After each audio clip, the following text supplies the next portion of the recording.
जय माता दी। बड़ों को मेरा चरण स्पर्श और छोटों को मेरा प्यार। आशा करती हूँ कि आप सभी लोग स्वस्थ होंगे और हमेशा की तरह मस्त होंगे। स्वागत करती हूँ आपके अपने इस YouTube चैनल पर। मेरा नाम है ज्योतिष आचार्य प्रियंका भारद्वाज। मैं कुंडली विशेषज्ञ हूँ, आपकी जन्म कुंडली देखती हूँ। अगर आपको अपनी जन्म कुंडली दिखानी है, आपको लाइफ में कोई भी दिक्कत आ रही है, चाहे वो करियर से रिलेटेड हो या बिजनेस से रिलेटेड हो या आपकी पर्सनल लाइफ से रिलेटेड हो, तो आप नीचे स्क्रीन पर दिए हुए नंबर से कॉल करके या फिर मैसेज करके आप अपनी अपॉइंटमेंट बुक कर सकते हैं। मेरे अपॉइंटमेंट के 3 स्लॉट्स होते हैं। एक 30 मिनट का सेशन होता है, एक 45 मिनट का सेशन होता है और एक 60 मिनट का सेशन होता है। तो एज पर योर कन्वीनियंस आप अपने सेशन बुक कर सकते हैं। आज मैं आप सबसे बात करने आई हूँ एक बहुत ही इंपॉर्टेंट ग्रह के बारे में, क्योंकि ये अगर हमारे अच्छे ना हो तो हमारी जिंदगी में हम कभी मान प्रतिष्ठा कमा ही नहीं सकते हैं।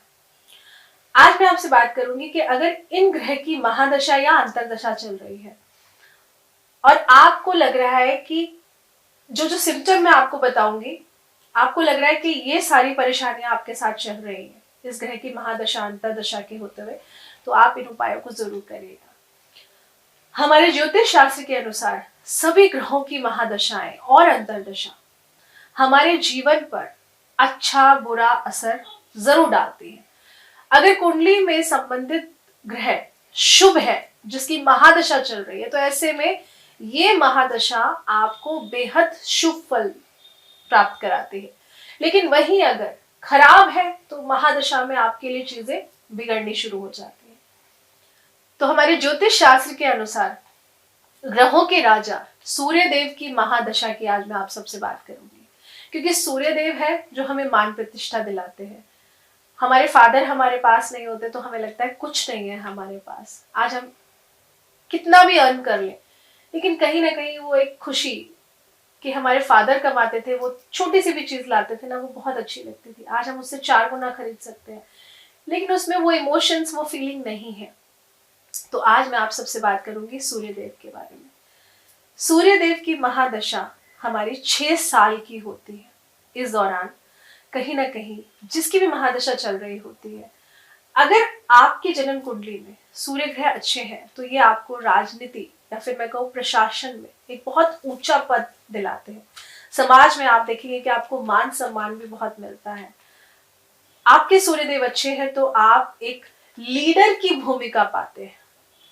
अगर आप बहुत सीनियर पोस्ट पे भी नहीं है ना और आपका सूर्यदेव अच्छा है, तो भी आप देखेंगे कि जो बहुत सीनियर पोस्ट पे लोग हैं ना, वो भी आपसे सलाह मशवरा लेने आएंगे, राय मांगने आएंगे। और जब ऐसा हो ना, तो कहीं ना कहीं एक के बाद एक सफलता आपको मिलती ही रहती है। तेजी से आप लोग तरक्की करते हैं, तेजी से आपकी लाइफ में पैसा कमाते हैं, आपको मान सम्मान मिलता है। सूर्य को ग्रहों का राजा कहा गया है। सूर्य देव नेतृत्व क्षमता, हमारे कॉन्फिडेंस यानी कि आत्मविश्वास, हमारे मान सम्मान और अच्छी सेहत देने वाले ग्रह हैं। अगर हमारी जन्म कुंडली में सूर्य देव शुभ हो तो ये हमें राजनीति प्रशासन में बहुत ऊंचा पद दिलाते हैं, आपको ना एक बहुत अच्छा लीडर बनाते हैं और कहीं ना कहीं आप किसी की लाइफ में एक रोल मॉडल की तरह रोल प्ले करते हैं। अगर आपके जीवन में खूब सफलता और सम्मान आपको मिलता जा रहा है तो समझिए आपके सूर्यदेव बहुत अच्छे हैं। और वहीं पर अगर ये सूर्य अशुभ हो जाए तो आपको आत्मविश्वास की कमी बहुत ज्यादा महसूस होगी। मतलब आप जानते हैं किसी ने आपसे कुछ सवाल किया, उसका जवाब क्या है, आपको पता है क्या जवाब देना है, लेकिन फिर भी आप जवाब नहीं दे पाएंगे क्योंकि कॉन्फिडेंस की कमी है और इस वजह से आपकी एक्सप्रेस करने की क्षमता भी खत्म हो जाती है और फिर उससे क्या होता है, आपको असफलता झेलनी पड़ती है। वो क्यों? क्योंकि देखिए, आपसे अगर एक सवाल पूछा जा रहा है और आपको उसका आंसर पता है, अब आप ये बोले कि मुझे तो आंसर पता है, मैं क्यों बताऊं, तो वो सॉल्यूशन नहीं है। आपसे पूछा जा रहा है तो आपको जवाब देना पड़ेगा। ये चीज मैंने इसलिए बोली कि अगर जन्म कुंडली में सूर्य ग्रह खराब हो जाए ना, तो ये आपको ईगो की प्रॉब्लम भी बहुत ज्यादा दे देता है। इंसान को लगता है यार मुझे आता तो है, मैं क्यों बोलूं, मैं क्यों बताऊं। तो ठीक है आपको आता है, लेकिन जब जरूरत है तो बताना भी पड़ेगा।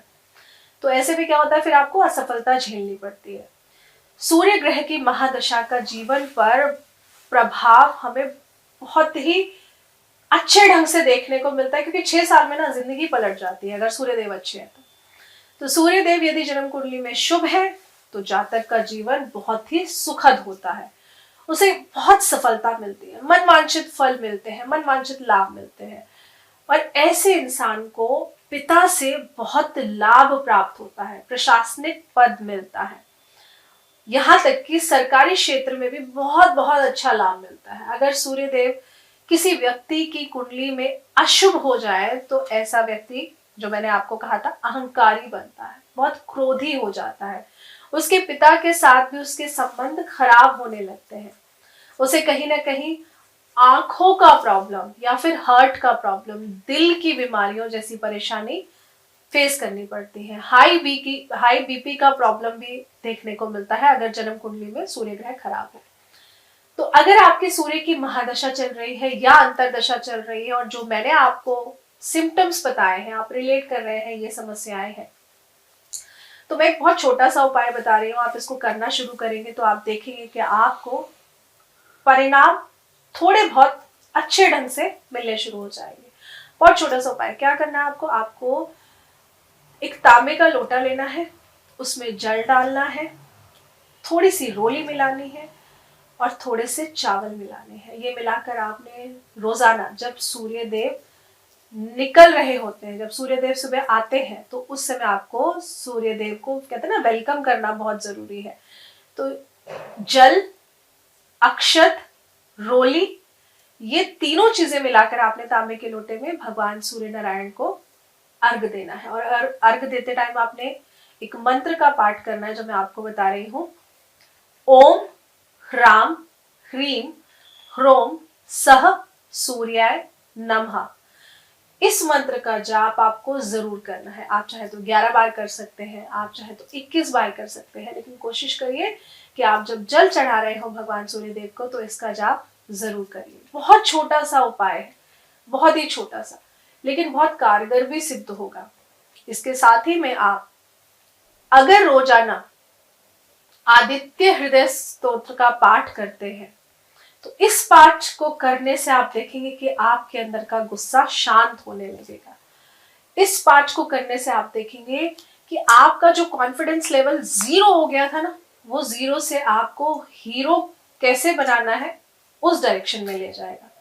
तो ये 2 छोटे से उपाय हैं जो मैंने आपको बताया। अगर आपको लग रहा है कि आपकी जन्म कुंडली में आपकी सूर्य की महादशा चल रही है या सूर्य की अंतरदशा चल रही है या सूर्य की प्रत्यंतर दशा चल रही है, तो भी आप इन उपायों को करिए। इन उपायों को करने से आप 5 से 6 दिन में लाभ डेफिनेटली दे सकते हैं। लेकिन जो लोग सूर्य को जल चढ़ाएंगे, एक बात का खास तौर से ध्यान रखिएगा, 12 या 1 बजे करीब जल बिल्कुल मत चढ़ाइए, क्योंकि ये जल चढ़ाना तो एक फॉर्मेलिटी पूरा करना होता है, क्योंकि इस समय सूर्य देव की जो डायरेक्शन होती है वो दक्षिण की तरफ हो जाती है।